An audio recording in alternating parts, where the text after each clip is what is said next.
हम्म। चलिए ओमकारम से शुरू करते हैं। Please join your hands. Start ओमकारम।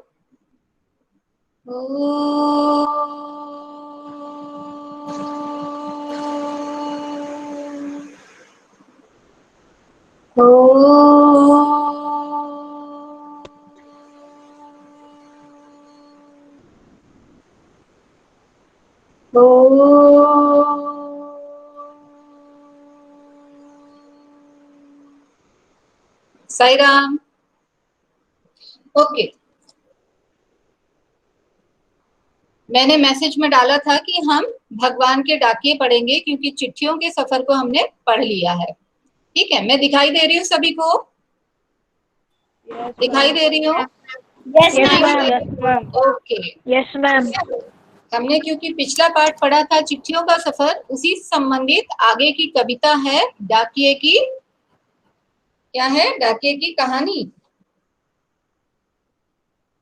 भगवान के डाकिए। हाँ, वेरी गुड, भगवान के डाकिए। अब जैसा कि पाठ आपको बता रहा है कि भगवान के डाकिए का मतलब क्या है?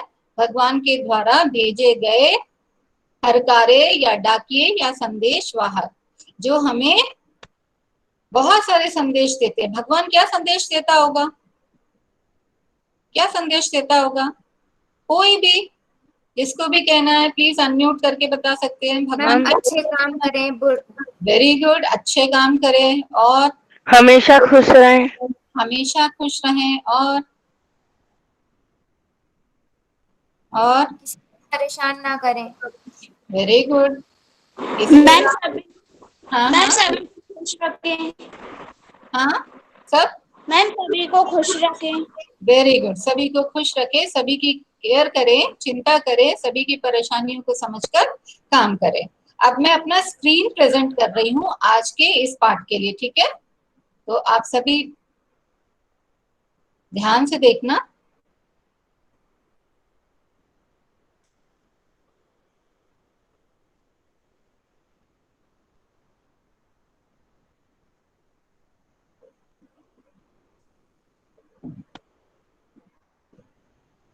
कुछ दिख रहा है स्क्रीन में? कुछ आया आपके?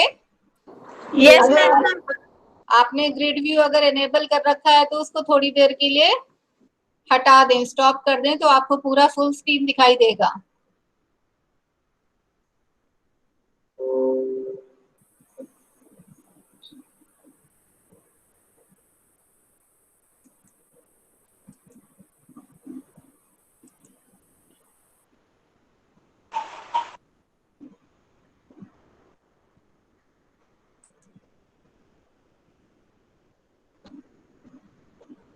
स्क्रीन दिख रही है? Yes ma'am.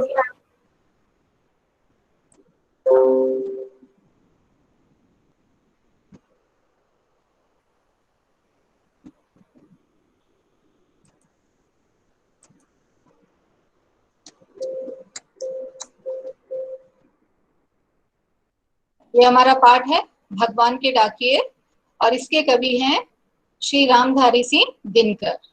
ठीक है, ये आपका छठा पाठ है। कविता देखिए, भगवान के डाकिए। कोई पढ़ने में इंटरेस्टेड है? चलिए मैं पढ़ती हूँ, फिर आप चाहेंगे तो मैं आपको भी मौका दे दूंगी। पक्षी और बादल, ये भगवान के डाकिए हैं जो एक महादेश से दूसरे महादेश को जाते हैं। हम तो समझ नहीं पाते हैं, मगर उनकी लाई चिट्ठियां पेड़ पौधे, पानी और पहाड़ बांचते हैं। हम तो केवल यह आंकते हैं कि एक देश की धरती दूसरे देश को सुगंध भेजती है और वह सौरभ हवा में तैरते हुए पक्षियों की पांखों पर गिरता है और एक देश का भाव दूसरे देश में पानी बनकर गिरता है। अब अगर आप इस कविता को ध्यान से समझेंगे तो आप पाएंगे कि जो कवि है उसने पक्षी और बादल को भगवान के डाकियों के रूप में पाया है। ऐसा उसने शायद यह सोचकर कहा है क्योंकि उसके हिसाब से पक्षी और बादल ये किसी भी सीमा को नहीं मानते हैं। ये एक देश से दूसरे देश में आसानी से आ जा पाते हैं, इनके लिए कोई बंधन नहीं है, कोई रोक टोक नहीं है। ठीक है, तो अब देखते हैं इनका हम सारांश समझते हैं। अंश क्या है, क्या अर्थ है इसका? देखिए पहले वाले पद्यांश को, पक्षी और बादल ये भगवान के डाकिए हैं। जैसा कि मैंने अभी बताया कि कवि ने पक्षी और बादल को भगवान के डाकियों के रूप में देखा है, क्योंकि इनके लिए किसी सीमा का कोई अर्थ नहीं है। देश की सीमाएं इनके लिए मायने नहीं रखती। ये एक देश से दूसरी जगह पे आसानी से उड़कर जा सकते हैं, कोई बंधन इनके लिए नहीं है और ना ही इनको कोई कैद कर पाता है। इसलिए कवि ने इनको भगवान के डाकिए माना है, जो कवि के हिसाब से भगवान के दिए हुए सारे संदेशों को दूसरी दूसरी जगह पे पहुंचाते हैं। अगली पंक्ति देखिए, जो एक महादेश से दूसरे महादेश को जाते हैं। पक्षी और बादल क्या करते हैं? एक देश से दूसरी देश की ओर उड़ते हुए पहुंच जाते हैं। इनको कोई नहीं रोकता, कोई कुछ नहीं कह पाता, कोई बांध नहीं पाता, और ये आसानी से जहां मन करे वहां उड़कर जाते हैं। हम तो समझ नहीं पाते हैं, मगर उनकी लाई चिट्ठियां पेड़ पौधे, पानी और पहाड़ बांचते हैं। कवि बोलते हैं कि पक्षी और बादल जो हैं भगवान के डाकिए हैं, और भगवान का क्या संदेश लेकर जा रहे हैं ये शायद हम इंसानों को समझ में नहीं आए। क्यों नहीं समझ में आता? क्योंकि हम लोग बहुत ही सीमित दायरे में रहने वाले लोग हैं। हमारे लिए सिर्फ हमारे अपने ही अपने कहलाते हैं। हमारा परिवार, हमारे माता पिता, हमारे भाई बहन, यही हमारे अपनी दुनिया में होते हैं। हम इनके बाहर पहुंच ही नहीं पाते हैं। लेकिन ये पक्षी और बादल हैं, ये जो हैं ये कहीं पे भी जाते हैं और किसी के भी पास जाते हैं। तो उनकी चिट्ठियां जो हैं जिसमें भगवान ने संदेश भेजा है, उन चिट्ठियों को, उन पत्रों को प्रकृति ही पढ़ पाती है। बांचने का अर्थ है पढ़ पाना। कौन कौन पढ़ते हैं उनके संदेशों को? पेड़ पौधे, पानी और पहाड़, ये सभी उनकी चिट्ठियों के संदेशों को बांच लेते हैं। यानी उनको समझ में आ जाता है कि पक्षी और बादल कौन सा संदेश लेकर आए हैं। ठीक है, अभी ये संदेश क्या है? जैसा कि आप सभी ने अभी अभी बताया था, ये संदेश है प्रेम का, सहृदयता का, दया का, भाईचारे का, एक दूसरे की मदद करने का। ये जो सारे संदेश हैं ये इन प्रकृति की चीजों को ही समझ में आते हैं। हम जैसे इंसानों को बिल्कुल भी समझ नहीं आते, ऐसा कवि का मानना है। अगर आपको समझ में आया है तो चैट बॉक्स में यस डाल देना, या नॉड अगर किसी ने किया हुआ है तो ओके कर देना, या हाथ हिला देना। मुझे समझ में आ जाएगा कि आपको समझ आ रहा है। ठीक है, अभी मैं इसको दूसरे स्लाइड पे जा रही हूँ, इसकी दूसरे पद्यांश पे। देखिए अगली पंक्तियों में कवि बोल रहे हैं, हम तो केवल यहाँ आंकते हैं। आंकना का मतलब होता है अनुमान लगाना। हम मनुष्य क्या आंकते हैं कि एक देश की धरती दूसरे देश को सुगंध भेजती है। क्योंकि हमारी सोच जो है बड़ी सीमित है, कवि का मानना है कि हम मनुष्य केवल ये देख पाते हैं, ये अनुमान लगा पाते हैं, यही आंक पाते हैं कि एक देश की धरती दूसरे देश को सुगंध भेजती है। सुगंध इन पेड़ पौधों की है, फूलों की है, जो कि हवाओं में घुल जाती है। तो कवि बोलते हैं कि हमें बस ये लगता है कि हमारे देश से हवा उस जगह पे जा रही है और हमारे यहाँ के फूलों की खुशबू और मिट्टी की खुशबू को दूसरे देश में पहुंचा रही है। तो हम केवल इतना ही छोटा सोच पाते हैं, और वह सौरभ हवा में तैरते हुए पक्षियों की पांखों पर गिरता है। ठीक है, सुगंध का मतलब होता है महक, अच्छी गंध या खुशबू। ठीक है, हमने क्या देखा? हम मनुष्य देख पाते हैं कि एक देश की धरती से दूसरे देश में सुगंध जा रही है हवा के द्वारा। और क्या देख पाते हैं कि वह सौरभ, सौरभ का मतलब होता है खुशबू, सुरभि, अच्छी हवा, महक। ठीक है, जो सौरभ है हवा में तैरते हुए, अच्छी जो खुशबू है हवा के साथ साथ बहते हुए कहाँ जा रही है? पक्षियों की पांखों पर तिरता है। वो खुशबू किसके ऊपर बैठकर सफर करती है? पक्षियों के पंखों पर। पक्षियों के पंख हवा में तिरते हैं, तैरते हुए अपने ऊपर खुशबू को लेकर चले जाते हैं। इसके अलावा हम क्या देखते हैं? जैसा कि हमने ऊपर देखा था ना, पक्षी और बादल, ये भगवान के डाकिए हैं। तो पक्षी अपने पंखों पर किनको बिठा कर ले जाते हैं? क्या चीज ले जाते हैं? सौरभ, हवा को, खुशबू भरी हवा को एक जगह से दूसरी जगह ले जाते हैं। और इसके माध्यम से वो यह संदेश देते हैं कि सभी में प्रेम बढ़ जाए, सभी भाईचारे की भावना से रहें, सभी एक दूसरे की मदद करें, सभी एक दूसरे का साथ दे, सहयोग करें। ये सारे भाव उनके उसी खुशबू में भरे रहते हैं। इसके अलावा कवि बोलते हैं, और हम क्या आंक पाते हैं कि हमारे देश या एक देश की भाप, भाप का मतलब होता है पानी जो कि गैस के रूप में है, वाष्प के रूप में है, ठीक है, वाटर वेपर बन चुका है, उसको बोलते हैं भाप। तो एक देश का जो पानी के द्वारा जो भाप बनती है गर्मी में, वह भाप हवा के माध्यम से दूसरे देश में जाकर बादल के रूप से पानी बरसाता है। तो पानी कहाँ से उठा, भाप कहाँ की है पता नहीं, और पानी किसी और देश में गिरा। भाप ने ये नहीं सोचा, बादल ने ये नहीं सोचा कि मैं जिस देश का भाप हूं उसी देश में बरसूंगा। तो उन्होंने बिना भेदभाव के वो जहां पे भी उड़ते गए, जहां उनको मन आया वहीं पे उन्होंने पानी बरसा दिया, वर्षा कर दी। तो उन्होंने किसी सीमा को नहीं माना, उन्होंने किसी भी बंधन को नहीं माना, बल्कि अपनी मर्जी से एक जगह से दूसरी जगह उड़ते हुए वो जहां मनाया वहां चले गए, और उन्होंने अपने पंखों पे लाए हुए सुगंध को वहां फैला दिया, और बादलों ने अपने द्वारा लाए हुए भाप को पानी के रूप में, वर्षा के रूप में जहां मनाया वहां गिरा दिया। इसके कहने का तात्पर्य यह है कि हम मनुष्य जो हैं हर जगह भेदभाव करते चले आ रहे हैं। हमने बहुत भेदभाव किया है, बार बार हम सीमाओं के बारे में बताते हैं। आज के समय में आप देख रहे हो प्रेजेंट सिनेरियो जो है, इस समय में देख रहे हैं कि चीन चीन जो है हमारे भारत पे आक्रमण कर रहा है, और हम भी बदला ले रहे हैं, ठीक है। तो हमने अपनी सीमाओं को बांध रखा है, यहाँ तक कि हमने आकाश की सीमाओं को भी बांध लिया है। दूसरे देश की जहाज हमारे देश में आ जाए, या हमें पता चल जाता है कि ये हमारी सीमा है। जबकि क्या आप हवा को बांध पाते हो कि इतनी हवा मेरी थी और इतनी हवा आपकी है? ऐसा हम देख नहीं पाते हैं, ठीक है। तो कवि का मानना है, मैं दिखाई दे रही हूँ आपको? मैं यस दिखाई मैम। दे रही हूँ किसी को? Yes ma'am. एक मिनट में स्टॉप स्क्रीन शेयरिंग करती हूँ, तब मैं आपको दिखाई दूंगी।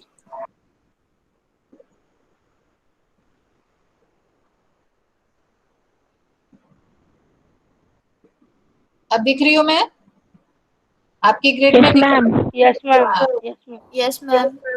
तो कवि का मानना है कि हम जो मनुष्य हैं, क्योंकि हम सीमित सोच पाते हैं, पक्षी और बादलों की तरह नहीं हो सकते, हम हवा की तरह नहीं हो सकते कि अपनी सीमाओं का उल्लंघन करके हम कहीं पे भी चले जाएं।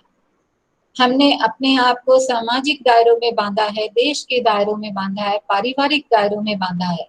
मेरा परिवार, उसका परिवार, मेरा घर, उसका घर, मेरा देश, उसका देश, इस प्रकार से हमने बहुत सारी चीजों को मान रखा है। हमने बंधन खुद ही नियत किए हैं, खुद ही लगाए हैं।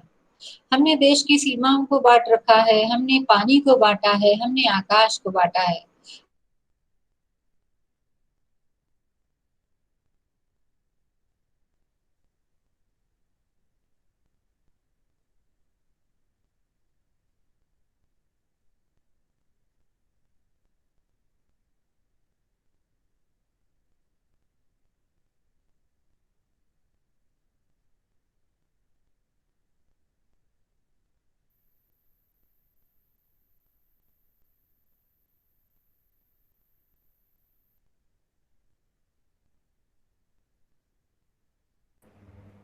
मेरी आवाज आ रही बेटा?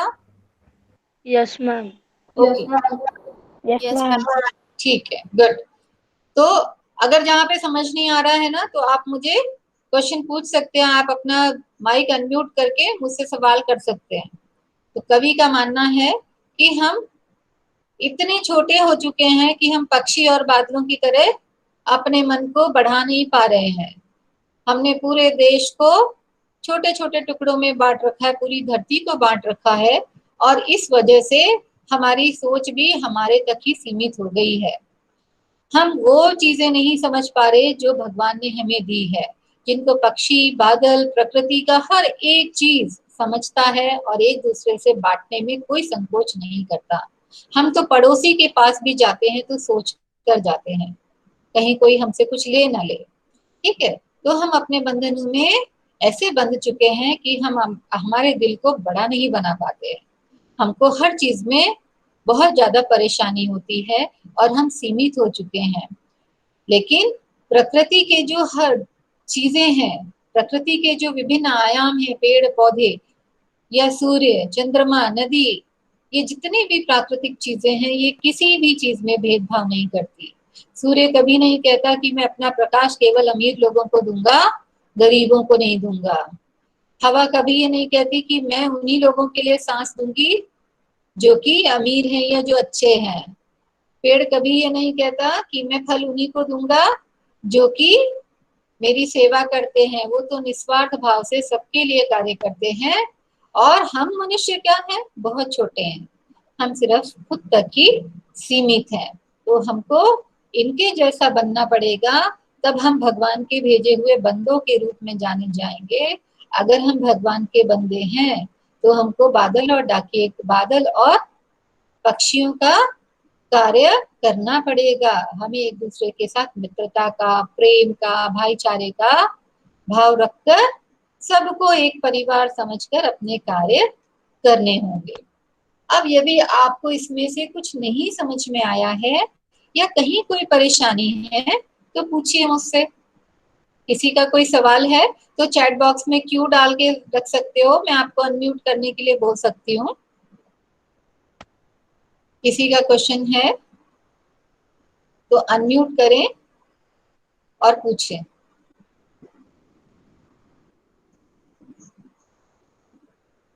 अनम्यूट करें, किसी को भी डाउट है तो। मैम। हाँ बेटा प्रांजल। मैम बाँचते का मैम एक बार अर्थ बताएं। किसका? मैम बाँचते। बांचने का मतलब है पढ़ना। ठीक है, हम कोई भी चीज को बांचते हैं, चिट्ठी बांचते हैं, पढ़ी जाती है।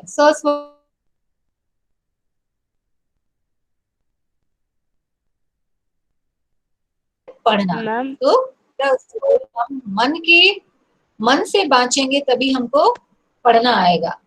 ठीक है, हम अगर ये सोचे कि कुछ तो लिखा नहीं है, हम क्या पढ़ें, तो ये चीजें नहीं है। हमको हृदय की भाषा को समझना होगा, दिल की भाषा को समझना होगा, मन के द्वार खोलने होंगे, तब हमको ये समझ में आएगा कि पक्षी क्या गुनगुना रहे हैं, हवा बहती हुई क्या कह रही है, बादल लहराते हुए क्या कहना चाहते हैं।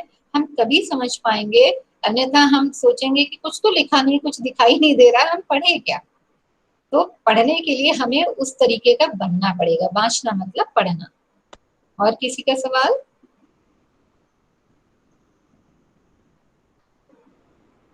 चलिए, अब आपको मैं यही दिखाती हूँ, वापस मैं स्क्रीन शेयर कर रही हूँ बेटा। ठीक है, स्क्रीन फिर से शेयर करूंगी। और अब आप में से कोई पढ़ना चाहता है, कौन पढ़ेगा? पार्थ पढ़ेगा क्या? मैं स्क्रीन शेयर कर रही हूँ अपना।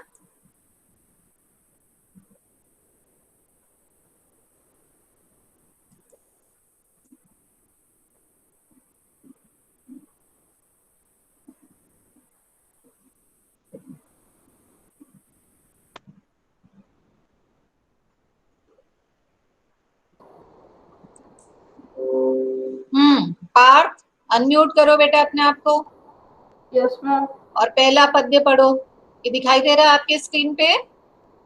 Yes ma'am. हाँ, पढ़िए, स्टार्ट कीजिए इसे।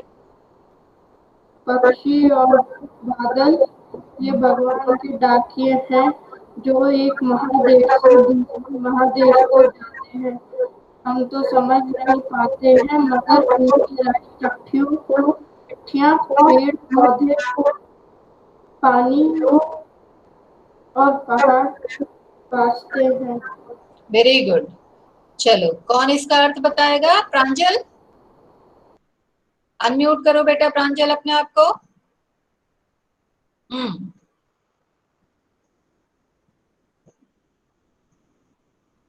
प्रांजल, सुन रहे हो आप मुझे? अक्षिता सुन रही है क्या? मैम। हाँ बेटा प्रांजल। Yes ma'am. ओके, स्पष्ट कर सकते हैं आप? मैम थोड़ा। हाँ, जितना समझ में आया उसे स्पष्ट कीजिए।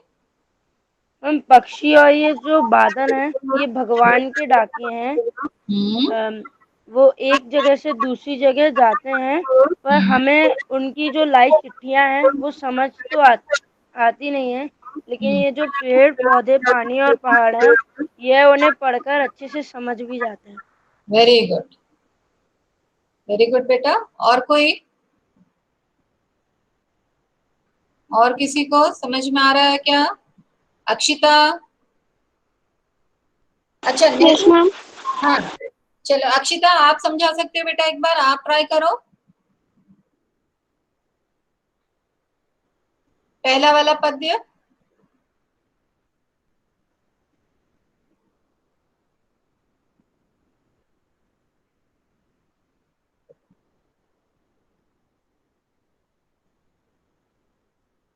अक्षिता? चलिए, और कोई कर सकता है क्या? और कोई कर सकता है? नैतिक, आप कर सकते हो बेटा?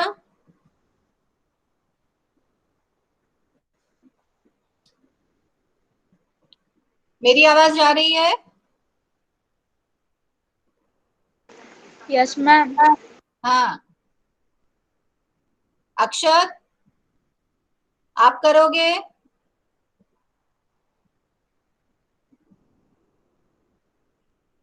साई राम, अक्षत, अक्षत है क्या? अक्षत?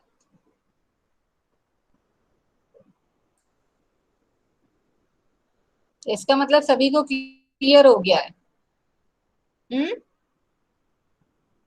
क्लियर है सभी को? Yes yes ma'am. पक्का? कोई डाउट नहीं है? No ma'am. या कोई इंटरेस्टेड हो ट्राई करने के लिए? कोशिश कर सकता है कोई भी? कोई भी पद्य, दोनों में से कोई भी, पहला भी दूसरा भी।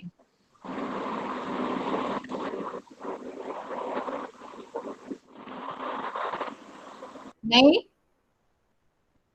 कोई भी नहीं करना चाहता? चलिए मैं एक बार और स्पष्ट कर देती हूँ आपको, ठीक है?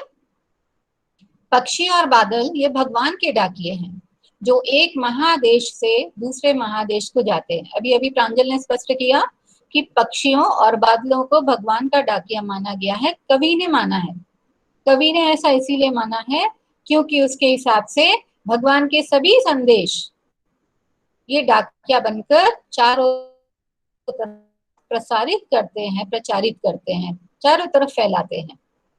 ये प्रेम का भाव जगाते हैं, भेदभाव मिटाने का भाव जगाते हैं।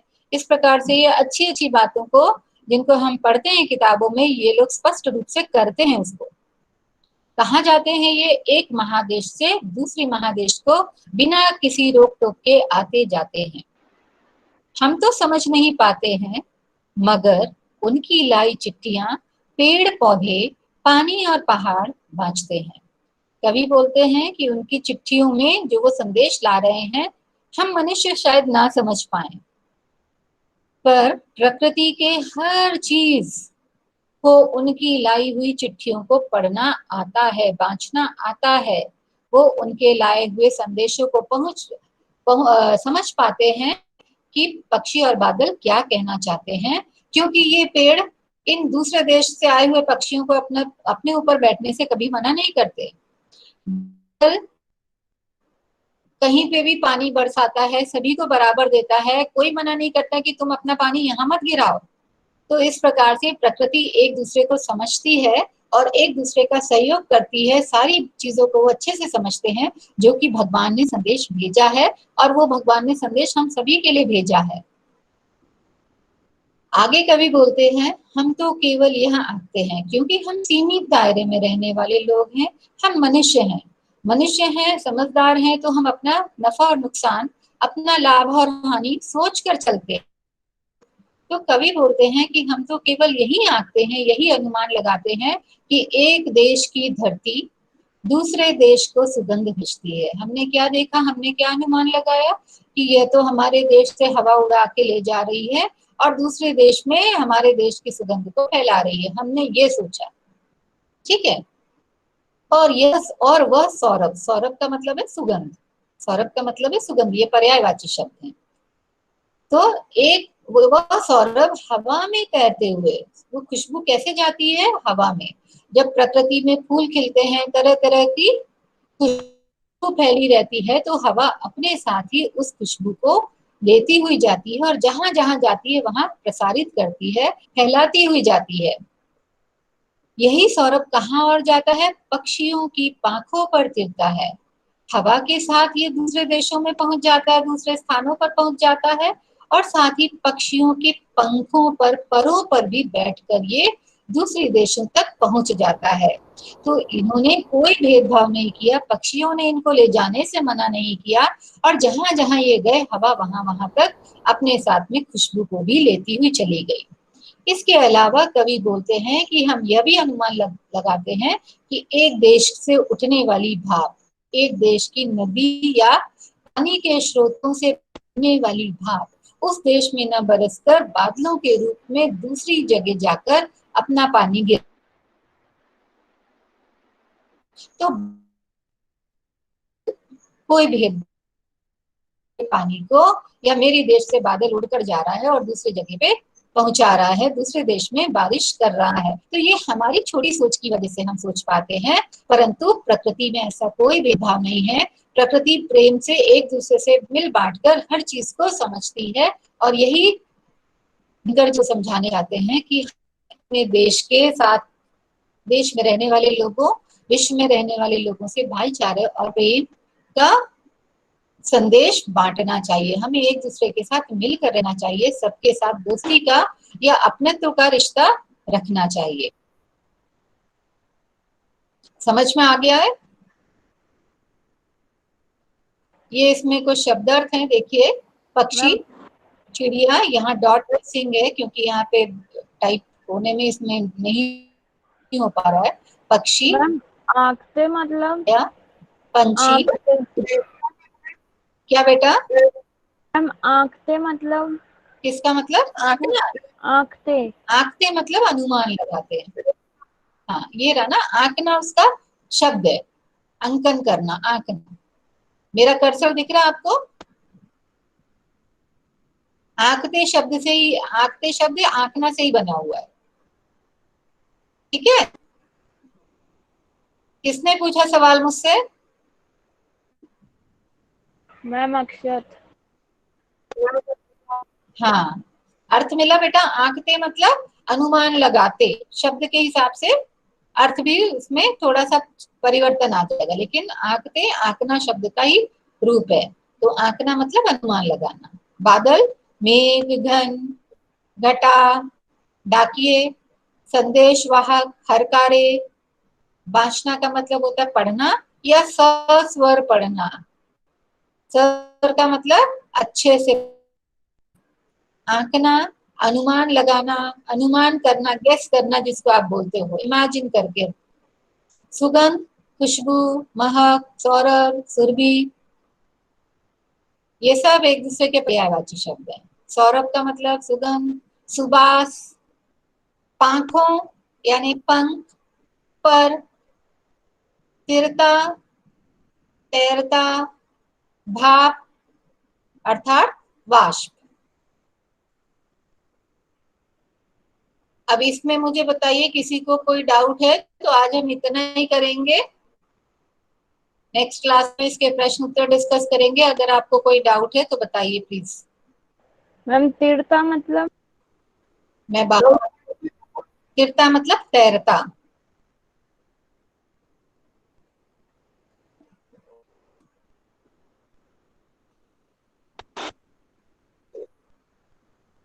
मैं वापस आ गई हूँ।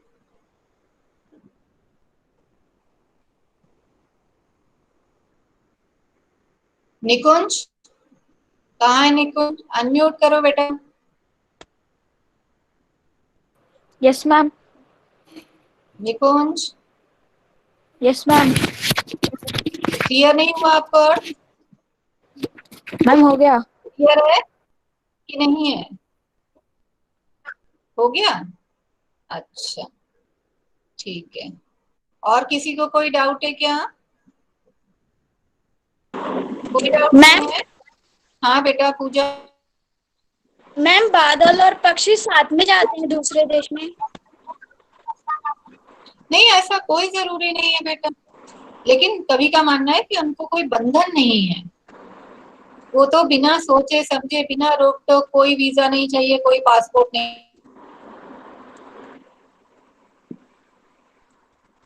कहने से जाएंगे। उनका मन है तो जाएंगे, उनका मन है तो नहीं जाएंगे।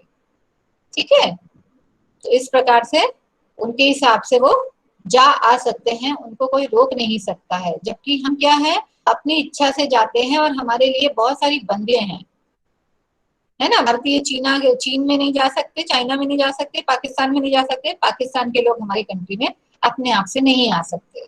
आने का मतलब है कि उल्लंघन किया उन्होंने, है ना। तो इस प्रकार से बहुत सारी चीजें चलती है। Very good part. हाँ थैंक यू। ठीक है, समझ में आया है? तो इसको एक बार और पढ़ेंगे ताकि हम अगला परसों जो हमारी क्लास कल नहीं है, परसों क्लास है, उसमें हम लोग इसके प्रश्न उत्तर डिस्कस कर पाएंगे। ठीक है, ओके। चलिए अब मैं, ये तो टाइम तो हो गया है, अब आप लीव करेंगे। नीचे आप देखिए, नीचे कुछ आ रहा है, फोन का एक साइन आ रहा है। अगर आप अपनी फोटो को क्लिक करोगे तो नीचे देखोगे एक तरफ माइक, एक तरफ कैमरा है और बीच में फोन का सा साइन है, दिख रहा है? Yes ma'am. Yes ma'am. हाँ, आप लोगों,